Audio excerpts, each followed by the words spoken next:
All right, Blair and Brandon back again for episode 44, Catching Our Breath, figuratively and literally for one of us here on the podcast tonight.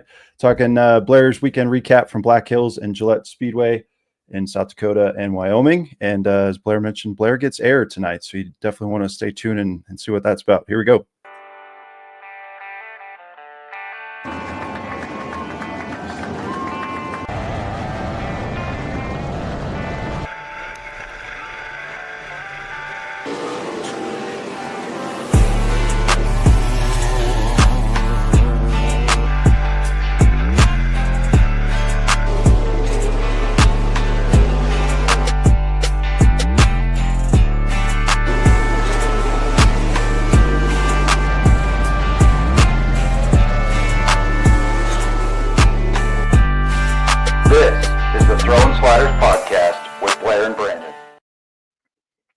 All right, everybody. Hope everyone had a great weekend. Some of us did, it seems like. But yeah, Blair and Brandon back again. No guests today. As the title says, Catching Our Breath. We've been on a hell of a run with guests, and we appreciate that. And more to come, obviously, throughout the rest of the year. But it's good to just catch up with Blair and talk racing amongst ourselves. So we appreciate you guys tuning in. And if you don't listen or watch this live, go ahead and check us out on Spotify, Apple Podcasts. There's so many of them nowadays. I'm not even going to ramble them all off, but we're really wherever you get your podcasts. We're there. And if we're not, shoot us a message and we'll try to figure that out. But anyways, let's dive right into it, Blair. Talk about your weekend. Well, it was first time on a true big half mile, Black Hills, South Dakota. Been wanting to go there, just hadn't made it happen. That's a pretty good tow for us. They say, 8 hours, eight and a half, but we stopped in Denver at Hamilton Motorsports. They were working on the midgets, getting ready to come down here to Pueblo, and got fuel and tires on the way. So it turned it into about a 10.5-hour trip with traffic and everything. And I was going to kind of split the difference and stay the night. We left on Thursday, but anyway, I ended up feeling pretty good and was like, hell, let's just get there. So drove into South Dakota, got ready, race day. Shit, I had never been up there, and it was hot. I was like, holy moly, I thought this far north we'd get a break. It was like 100 degrees and 55% humidity. Awesome track, though. I mean, that place is, it's kind of intimidating when you pull in if you've never raced, big halves. We just don't have that kind of stuff around here. Yeah. But DJ Brinks was talking about it on that episode. Yeah. Yeah. I mean, that's his home track. So, and in fact, I didn't get to talk to him. I really didn't get to talk to anybody. The only one was Adam Speckman. In fact, he, if he's watching tonight, it was funny. He goes, you should just stay at our house, if you guys want or need a place to stay. And he told his Courtney, his fiance, he said, they'll never stay. They just, and I said, fuck it. And we rolled in and I stayed with him and we crashed, and he ended up crashing that night. But I really appreciate him, from the podcast and us racing together a few times. So we bunked up, and did you snuggle, really cool. What was the better? I know he wouldn't let me. They had the dogs up there protecting him, so we kind of just stayed downstairs. And he's an HVAC guy, so obviously that sucker worked. I had to close the vent. My wife was frozen, but So then we at Black Hills, I was a little bit more concerned about the air and stuff like that moving around on the cars, but we go out to hot lap, and it took me, I kind of felt it out for a lap, and they talk about how fast it is and shit. It took me one lap, and the track's so big and comfortable. By lap 2, it was wide open. And that's an experience, just flat footing around there. And then in the heat race, same thing, and I thought, man, we're going to be okay. We were about 4/10 off from probably the fastest 8 cars. There's 24 cars there too. So dang, guys from Texas, Minnesota, Arizona, everybody from all over. What was the payout? Was it anything special or just? No. I mean, they did up it. So it was $2,500 to win. Stupid question, cool. Brandon. No, it was $2,500 to win. So, I mean, and a lot of these guys originally were going to try to hit 4 races. There was 4 races in 4 days was originally scheduled. So we were going to do those 2 races, and then National Tour was going to roll into Hutchinson, Kansas, and then we were going to run Lincoln, Nebraska. But most guys said they couldn't do Mondays. Unless you're a National Tour or full-time guy, Monday in Lincoln is hard. Yeah. Or at Lincoln County. So that didn't happen. But a lot of those guys, I figured 4 days, 4 races, go for it. Yeah, because they're running tonight. No, they canceled them. They did. Okay. Yeah. Just they were worried. I talked to Joe about that one, and he was going to promote it, and it just guys were, unless they're really full time guys or on vacation, scheduled it. and if you don't get a good crowd on a Monday, I mean, that could really hurt on the promotion side too. So I didn't blame him, but there was a few guys I met, Rodney from Texas. He said, "Damn, we scheduled this, 14-hour drive from down by Austin." But yeah, so let me see, where was I at there? Oh yeah, but anyway, the track, everybody told me it was funny. I'm on the phone with guys that have been there a lot, and I thought, man, we're pretty good. And they said, don't tighten the car up too much. This place is going to look slicker than it's going to get. Well, shit, when they threw the green, I rolled out 13th. I started 4th, finished 4th in the heat. They threw the green and I about wadded us up, sideways in dirty air. And anyway, we kind of just settled in. I picked up 3 spots. We finished 10th there. So for a first time, it was pretty fun. A lot slicker than I thought. Track slowed down probably 40 miles an hour. Wow. But yeah, it's a really cool facility. The only thing, I don't know if you've ever done it, but pitting in the middle with all these cars on open headers and stuff. Oh, my father-in-law, he finally grabbed earplugs, and I was like, I wear bet. headphones every day even at work. And I mean, just even the heat races that we watched with 8 cars, just so loud. It's a lot. I'm getting old. Yeah, no, when we were younger, not to divert off the topic here, but race cars, like if it is like that situation, I'll be the first to put them in. Like hunting and shooting guns now, like call me a sissy, but that's the first thing I'm putting in, because you can't get it back if you lose. I mean, you could get a hearing aid, right? But yeah, anyway, I don't blame Mike Tom. Don't blame me, buddy. Yeah, so I suffered it out, but I mean, in the car, I just can't imagine how loud the sprint cars were with all of us out there. If you're in the middle, just so even like Tara, we'd be talking about setup when the modifieds were running, and we'd be like, "Wait a minute, because we got to let them go by, and they'll be back in a minute." So we'd try to get it all out for in 10 seconds or like whatever. you're at a NASCAR race, you get 20 seconds to talk, and then here it comes again. Yep. But yeah, that was pretty cool. So. There was quite a few reds. A couple guys ran out of fuel. It was a long race, but they put on an efficient show there, and a lot of fun. So definitely a place we'll be going back to. The half-mile racing is a little bit different. We were talking about that in the pre-show. Sure. A lot of people, not a huge fan. It can widen out and turn into a parade. But I don't know how it was up front. The guys that are hooked up are going to go, but it definitely can happen on that big of a place.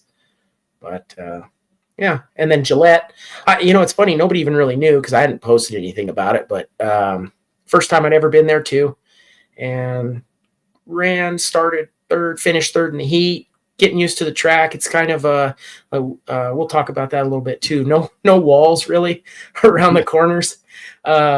Settled in there and had a decent heat race. Thought we were kind of in the right direction. Car felt pretty good. Just kind of figuring the layout out and what adjustments to make, because they said it turns into an ice rink every single time. That's just, the track's notorious for it.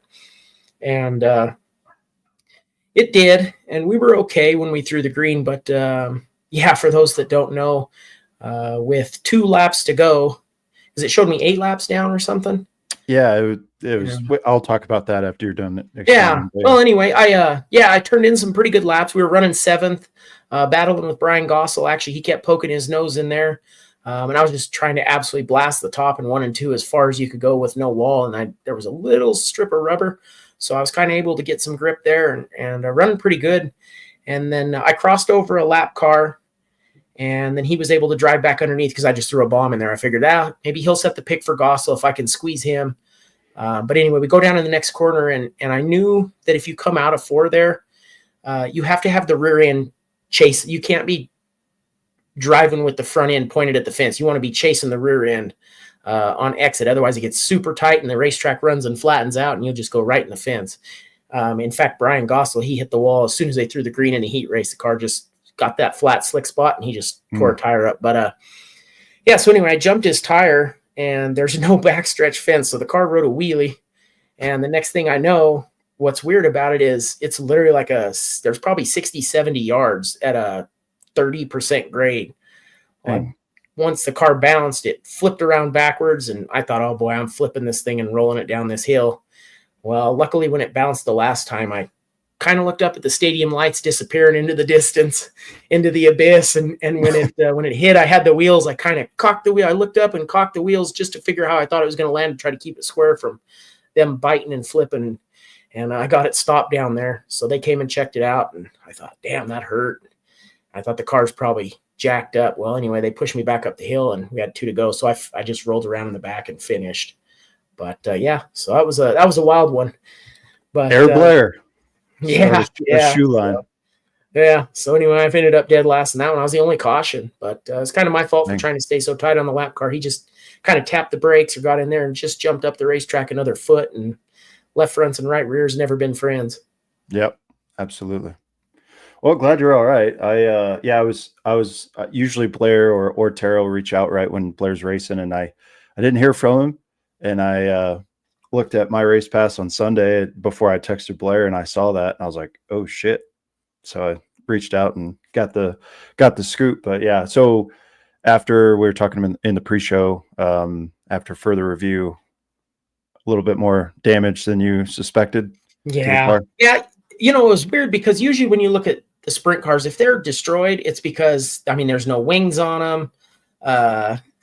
You know, the nose wings ripped off. I mean, the car looks like shit. The bird cages are trashed, the rear end's hanging. But mine, it really didn't look that. But even when I asked the guy down there at the bottom of the hill, I'm like, is it drivable? And he goes, looks fine to me. You know, I mean, there's mud. It packed mud in between the headers so hard it looks like wood.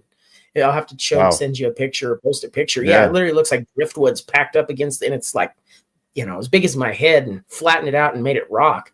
There's a couple spots, but we thought, well, we'll go fix. I knew the toe was knocked out and a bunch of shit. And but anyway, I got it back to the shop today, and the chassis cracked in 3 places. The down tubes are just, they got waves. It looks like you could surf them.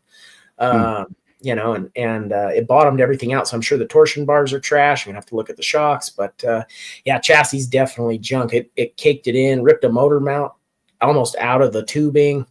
So for something that we didn't get video of, I didn't have a GoPro in, you know, so I got nobody would believe how hard it actually hit down there. But I told Tara, I said, man, you know, when you're still warm and your back is on fire, that you hit pretty good. And I thought, damn, even this morning I told her, I said, man, I don't know if I have either a blown out discs or if I cracked my back, because it was, but it's finally loosening up. Rough.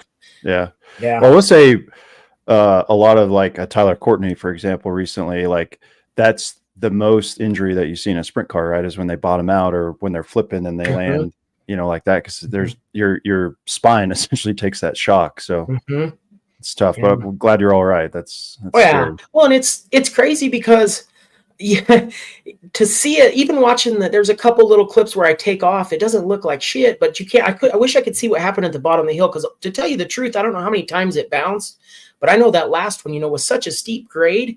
It's like, you're not only going out, but then you're gaining altitude the further you go down the hill. Right. It's steep. So yeah, I probably only fell out of the sky from 8 feet in the air or something like that by the time I hit the bottom grade. But it's like, it's amazing how rigid those chassis are when you do flatten them out. Yeah. Well, so that was a first for me. Yeah. Oh, Mike Duran says, come sit in the hot tub. I bet that would feel nice.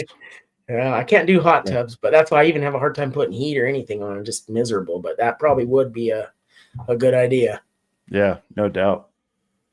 All right. Well, we are going to play the presenting partner ad, Racing Rowdy Ranch. Then we're going to get into the discussion of walls or not walls, as Blair mentioned, but do have, wanted to highlight this. We do have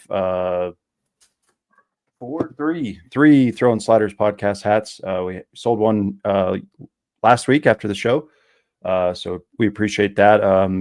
RacingRowdyRanch.com. Get you, I think we have a black one in this style and a couple others. So, and then obviously we have some Racing Rowdy Ranch hats, the Rowdy original patch on there. So go check it out. Let's get those sold. We appreciate the support in that regard, but let's play that ad, and then we're going to get into a little discussion about walls.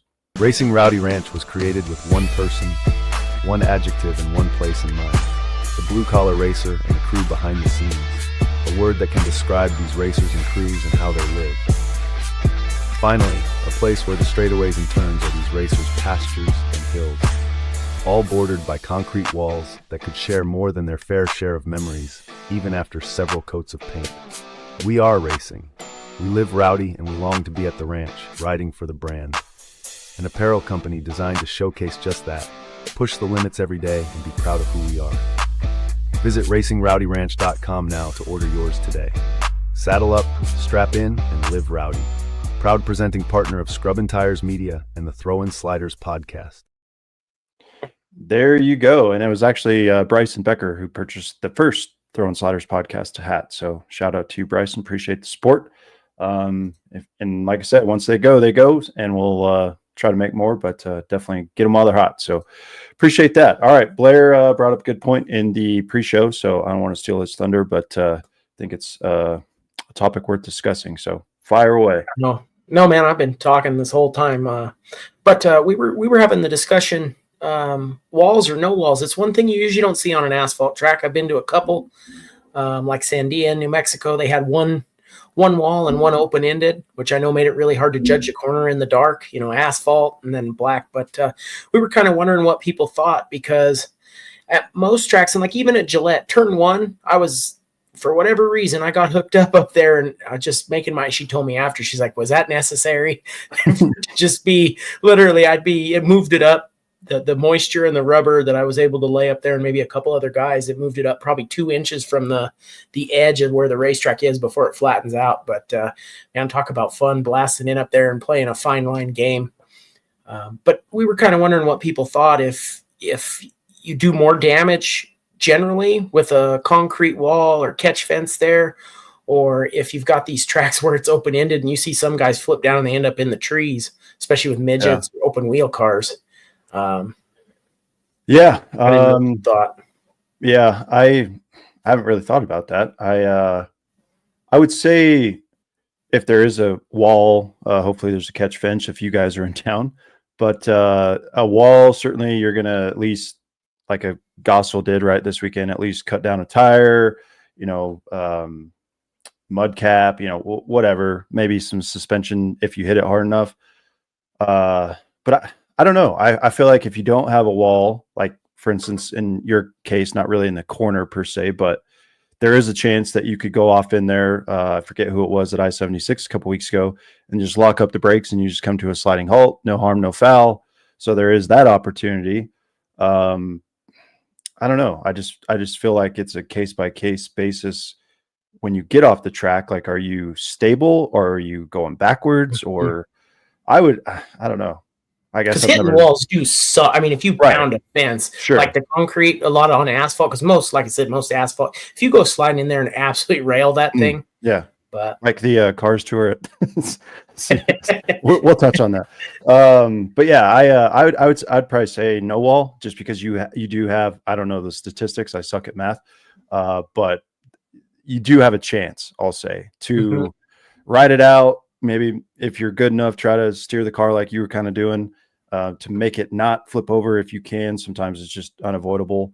But I would say I would prefer probably not, because like you said, if you're out of shape or going backwards into a wall, there's not much you can do. Throw on the binders and just pray, that it's not as hard of an impact, or the angle of the impact, right, is not substantial. So I would probably prefer no wall, I guess, if I had a choice, but curious on your thoughts, because you've probably done both. Yeah, it is funny, because the only thing with dirt, like on asphalt, most do, you're going to hit it, it's going to suck. Sure. But like with the dirt, it's weird, because sometimes places that don't have walls won't form any kind of cushion because it keeps blowing the dirt out of the racetrack. Yeah. So like at Calhan, that was always kind of a point of contention. If the track would even have enough to keep moving up the racetrack, it hits those crumbs, it blows them up, then you can roll them back in. Yeah.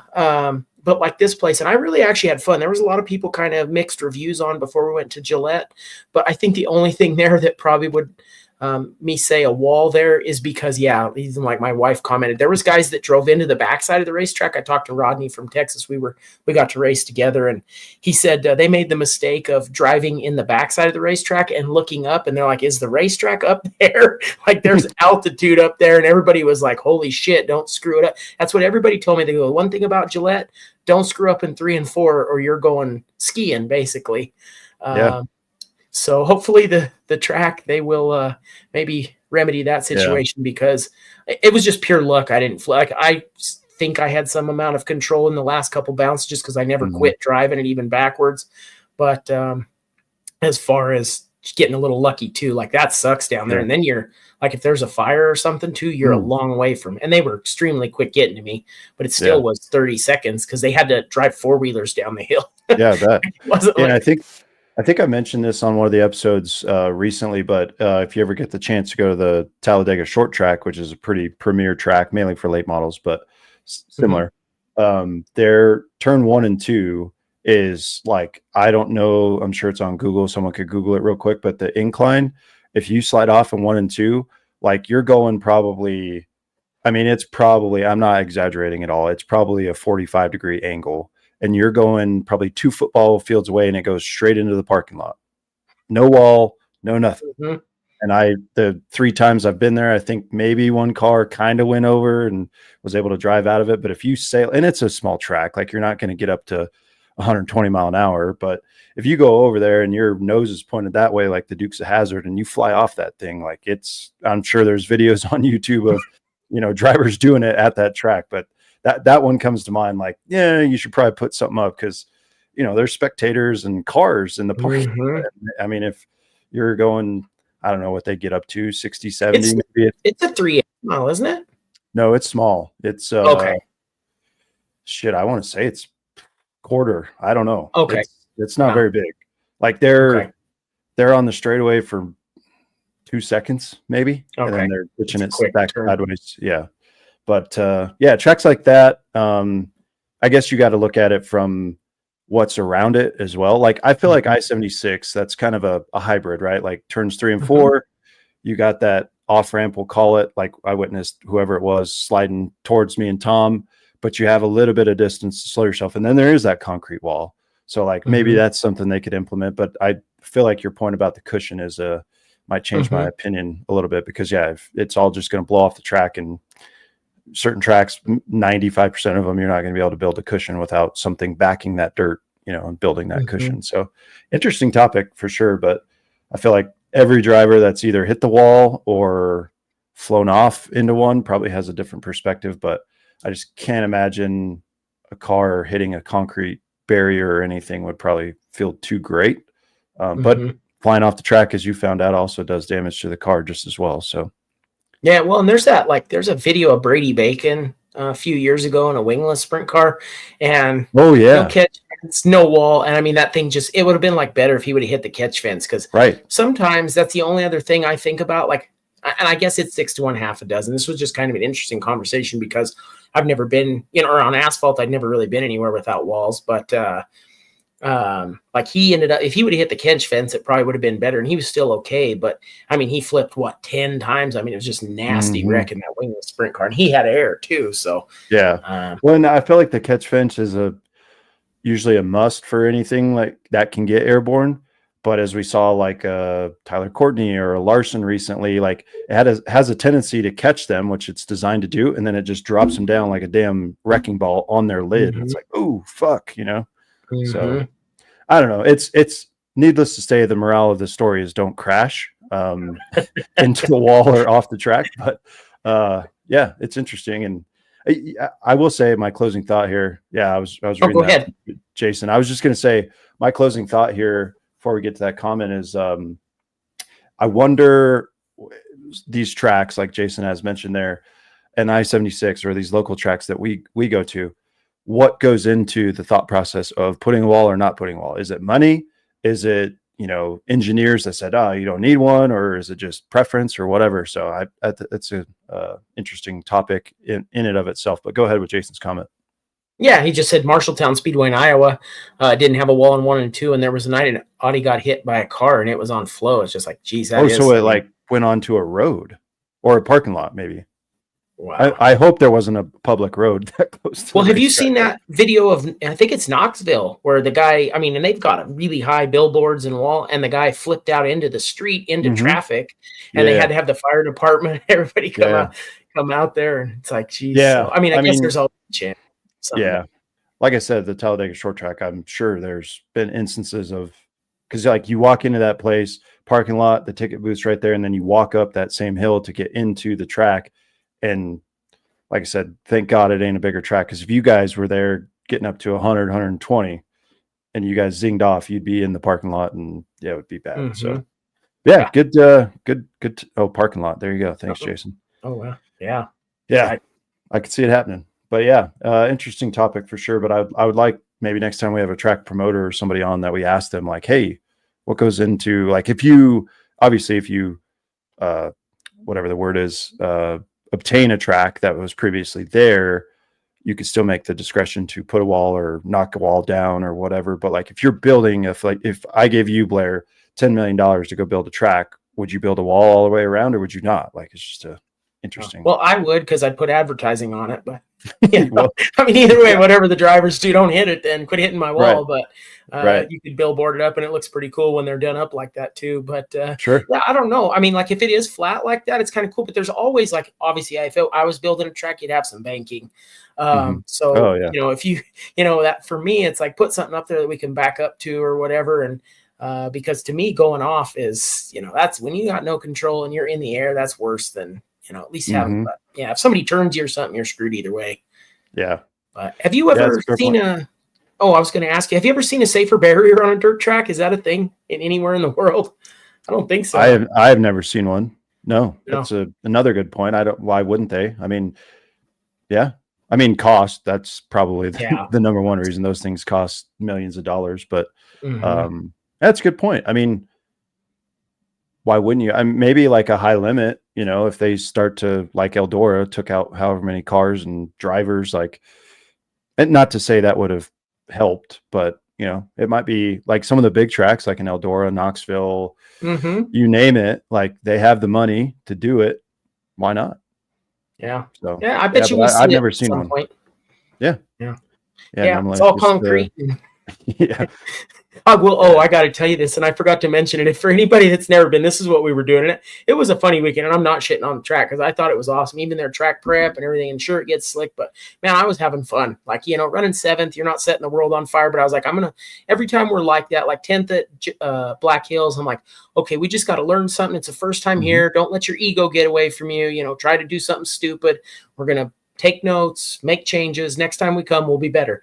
But at Gillette, they had their fence is giant PVC pipe, and it must have like rope strung through it or a cable or something. No. And it's been in the sun forever, so the wall goes like this down the thing. And I'll tell you what I was more worried about than going off the track is there's 3 rows of PVC stacked up, and then there's the flag stand. Well, the flag stand must be buried 10 feet deep, and it's 3.5-inch pipe or maybe 4-inch pipe steel, and it's right behind that freaking PVC. And that's another reason why I wanted the car, where I ended up wrecking, is I wanted to make sure I had the car square before I came off a 4, leading with the rear end instead of trying to chase up the racetrack with that thing. Because I'm like, if you hit that pole, it's going to be like a cartoon. I would like to speak to the engineer that approved that and put his stamp on that. Like, what? That's interesting. Some of these places, man, but talk about cool. They had a grass hill for fans to sit on. They had boxes, nice stand. So I loved it. They spent the money on that, but they wouldn't. PVC and rope is what you get. Call me a fool, but I would not love to see it. But if a car ever did, and I'm sure it has there, but if it got into that, I can't imagine it's gonna. Brian hit it. I'm sure that's what he hit, because I think that's the only kind of. I don't know that he hit the concrete or if it goes concrete and then into PVC, but I think he hit that freaking PVC, and that's had to be what it was. He's on the other end, so I didn't see it. He wasn't in my heat race, but I was standing up there with Cindy, and we were watching him, and it was like, oh dang! But I think it only tore up his tire and wheel, so maybe that's the solution. I mean, maybe PVC and rope. They got it figured out up in Wyoming. They, screw a safer barrier. We got PVC and rope. Yeah, they'll stretch the cars. Yeah. They just put big rubber bands on there and shoot you back out in the racetrack. Right. Yeah. It's the same owner, right? Yeah, I'm pretty sure he owns Black Hills. I got to talk to him, but and just how busy those weekends get, because they were handing out checks and stuff. And but I think he owns them both. So I mean, nice people. It was, like I said, I'm not shitting on it. Some of these places we go, though, it is funny what they come up with to get us racing. But it's pretty fun. As long as you got an ambulance there, that's all they care about. You better bring 2.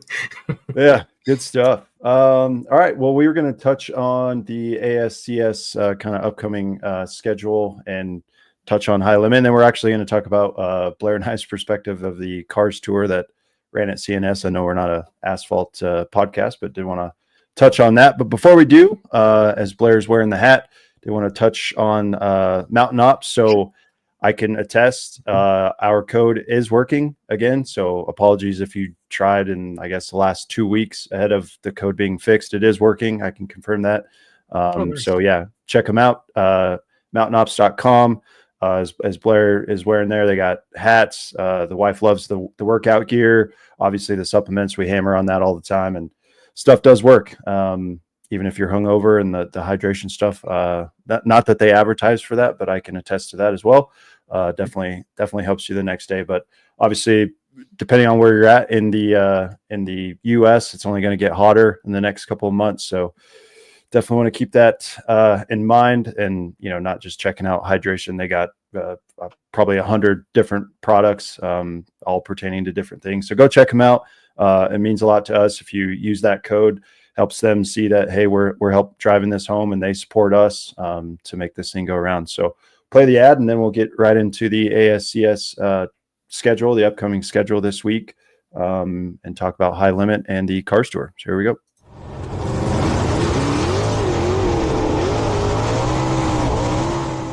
Whether you're chasing checkered flags, chasing elk in the mountains, casting a line, or crushing early morning workouts in the gym, there's one name every high performer should know: Mountain Ops. This team fuels athletes, hunters, racers, and weekend warriors with the cleanest, hardest hitting supplements on the market. Let's be honest, this sport isn't for the soft. Late nights in the garage, long drives to the track, and hot evenings in the pits and in the car. We are built different. That's why we run on Mountain Ops. Their supplements hit hard, feel clean, and don't have all that junk you can't pronounce. From early mornings to late nights on race day, this is the stuff that keeps the crew moving and ready for the next lap. Want in? Head to mtnops.com, enter code TSPodcast at checkout, and get 20% off your order. That's right, enter code TSPODCAST at checkout for 20% off your order. You don't just want to show up, you want to win. Fuel like you mean it. Winners use Mountain Ops. Proud supporting partner of the Throwin Sliders podcast. There you go. 20% off, 20% off makes a difference. So appreciate Mountain Ops, their continued support, and thank you guys for checking them out. And got a couple people that have used the code, so we appreciate you if you're listening. Keep it up. All right. ASCS sprint car schedule. So the national tour, I believe, is Austin going to run Knoxville this week? Mm-hmm. Yeah, they got 89 cars registered for Knoxville in the 360s. Dang. Yeah. So they're up three-day event, Thursday, Friday, and Saturday. I imagine the purse would be pretty well, move the needle a little bit. Then it looks like in our area anyway, a couple of races in Mississippi, and then the one that I believe Blair's slated to go in Wakini in Kansas, middle part of August, and then obviously that next day at El Paso. So yeah, cool stuff for the ASCS coming up for our local area. Did you want to do a quick little points update if they have it? Points. There we go. We'll just talk about do a little national tour real quick. Well, and while you're looking that up, I when I was talking to Brian, he said Austin Gossel. I know he's watches the show a lot, and he said that Brian said Austin found his new favorite racetrack in Missouri, and I can't remember the name of the track, but the promoter or the owner took him out tubing, and they were on the water all day. I said he's not going to be able to drive the car. He's so tired from playing around, but he did pretty good. Maybe won his heat race even. I'm like, I go tubing every weekend now. Yeah, no doubt. Cool. That'll be fun. All right, it looks like Sam Haferty Jr., Blake Hahn, Matt Covington, Jason Martin, and Garrett Benson. Our boy Austin sitting 7th right now, 427 points back. And then for the we'll do the Western real quick. Brian Gossel, Adam Trimble, Mr. Blair Cooper, Zach Merritt, and Cole McEwen. And then for the Northern, I believe Blair's sitting 3rd there. Yep, Adam Trimble, DJ Brink, and Blair Cooper, Logan Hershey, and Fred Holes. So close battle there. I mean, give or take a couple DNFs or something bad happening, the points could shake up pretty good there. So I did not see. Oh, there it is. Benton Speedway in Benton, Arkansas is the track. Oh, yeah. Okay. Yeah. We'll have to check that out sometime. That's pretty cool. So. Yeah. I didn't see. Your wife said Belleville. Oh, for the 305. Oh, yeah. 305. Yeah, 305. Gotcha. So the high banks. Yeah, I was at the filtered down to the 360s. So apologies. All right. And then High Limit. Yeah, they're off for a while. I say, 3 weeks. Friday, August 15th. They'll be at Thunderbolt Raceway. And I don't know. Let me scroll down here. I don't know if that's a 2-day show. Let's scroll down. No, it is not. They are back-to-back Thunderbolt, and then they go to Placerville the next day. So hopefully that's close. I've never heard of Thunderbolt. It's in, yeah. Okay. So they're California. Okay. So on the West Coast tour. So 10 Thunderbolts. Yeah, there's a lot of them. But yeah, that's kind of your local and national tour update.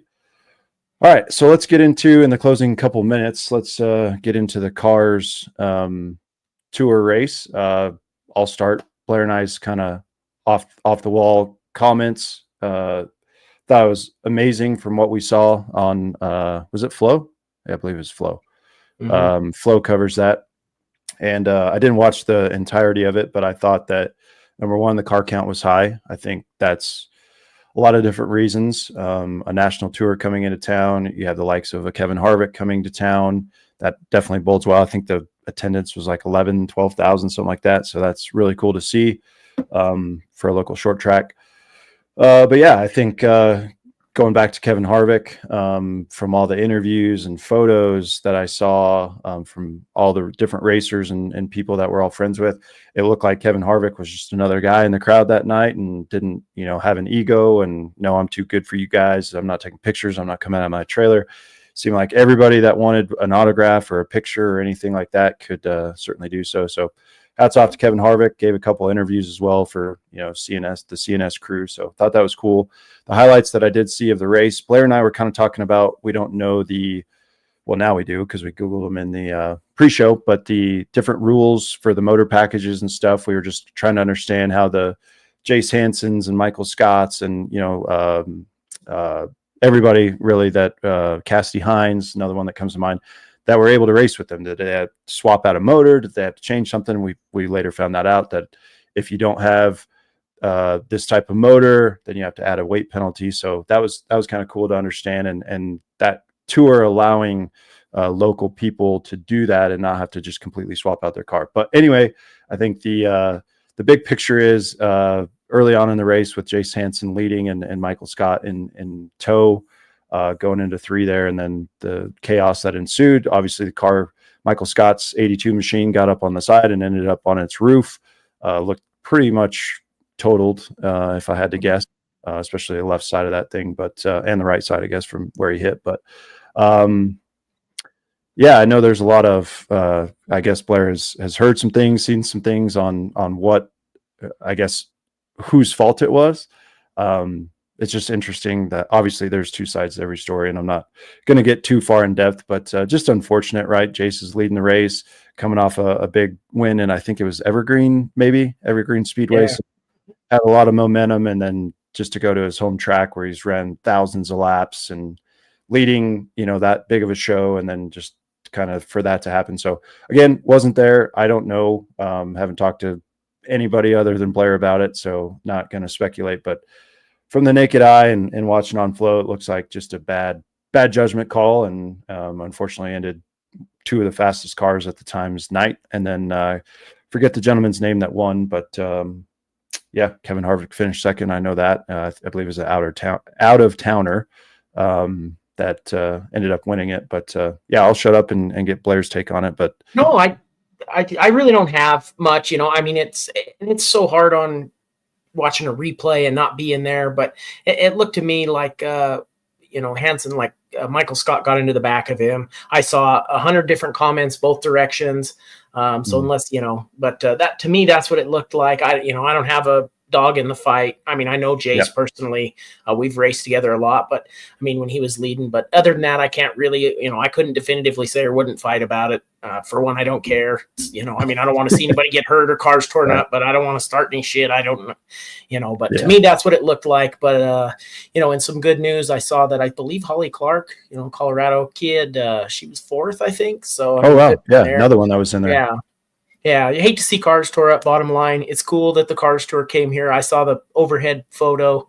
And it Yes. looked like that place was sold out and absolutely packed. So, it's sad that Colorado only has one asphalt track left, but at least it's a good one. It looks like they're really trying hard to make improvements there.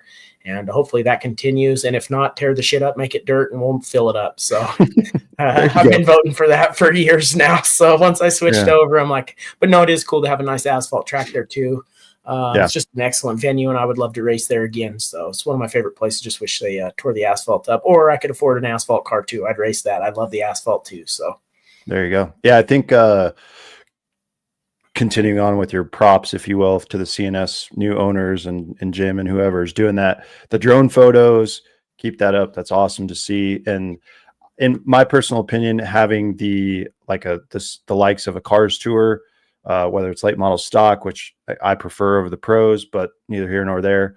I think having the Cars Tour there this year instead of the ARCA Menard series is, I feel like, just better. Because CNS is a grassroots track, grassroots racers, and these Cars Tours guys, obviously, yes, Kevin Harvick was there. He's not a grassroots guy. He's a multi-time cup champion, but I think it gets back to the grassroots a little bit rather than having a ARCA Menard series. I feel like I would prefer if I was going to buy a Cars Tour ticket at CNS rather than ARCA Menards. But that's awesome, and keep doing that. Everybody loves to see that kind of stuff. And from all accounts, it seemed like, other than that one incident, it seemed like it put on a good show. So hopefully, Dale, Kevin, Justin Marks, Jeff Burton took notice of that, and they can continue to make that a stop on the tour, and maybe even get in the late model stocks, which would be a little bit different, I guess, because we don't run those per se here. So, but yeah, I'm sure a lot of people would travel for that one, maybe on the West Coast swing. So. Well, they do run. What's funny is like that they have the late model class at CNS still. That's basically probably similar in rules package. So if they start getting those kind of shows, just have those guys convert, and then now you've got potential multiple stops on the series, or at least build that portion of it. Yeah, we didn't go that far, I guess, in the rule book for the late model stocks, but the similar motor. Or, I mean, the pro lates is late. I meant. Well, to your point about the late model stocks, I mean, obviously changing the tires, they probably add a weight penalty for those that don't have the 604 sealed or whatever we found there. But yeah, I think it's a good opportunity, and it's kind of in between obviously they run heavily with the late model stocks on the East Coast, so I don't know if they'd come this far west, but definitely the pros, or what we call the supers. I definitely think it's a flagship that they could come here. And we obviously got DIA, it's easy to get to, so I think it's a favorite spot, and hopefully they take notice, because it's good for the local crowd and gives us something to talk about. So good job to the Cars Tour and CNS, and hope Jason and Michael can get their cars put together. It didn't look like Jason got too much damage from what I saw. He finished, I think. I saw. Okay. I started reading comments a little bit ago, because like I said, I think I drove 19 hours in 3 days. Yeah. And, so it was all a blur. 2 tracks. So you're an internet sleuth. Yeah, for about 30 minutes here, I was like, I kept hearing about it, kept popping up on my feed. I'm like, it sucks either way. Johnny Berardi says they're allowed to run quick changes in the pro lates. I'm guessing that's nice. Yeah. It's cool that they allow, not just their circuit of guys to go to these tracks. They can get in the local guys too. So very cool. But not much else on the docket for tonight. I appreciate everybody joining in, and glad Blair's okay, number one, and hopefully get the car back together, get a new chassis, and hit it hard in Wakini here in 3 weeks. So that's all I got. All right. Yeah, no, I'm glad we still were able to make it, man. So I'm hard to kill, that's for sure. So well, don't put that out in the universe. We had Ozzy Osbourne, Hulk Hogan. I mean, you never know. RIP. That's it. Take your vitamins and do your push-ups, right? So that's it. But we are going to be off next week from the podcast, Monday, August 4th.